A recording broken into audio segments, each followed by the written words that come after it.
अवधूत चिंतन श्री गुरुदेव दत्त श्री स्वामी समर्थ.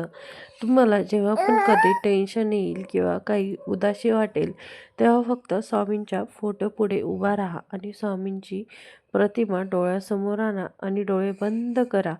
जे काही संकट, दुःख, त्रास आहे ते फक्त तुम्ही स्वामींना सांगा. तुम्हाला एकदम प्रसन्न वाटेल, मन फ्रेश वाटेल. असेच नवनवीन व्हिडिओ बघण्यासाठी आपल्या चॅनलला सबस्क्राईब करा आणि व्हिडिओ आवडल्यास व्हिडिओला लाईक नक्की करा. श्री स्वामी समर्थ.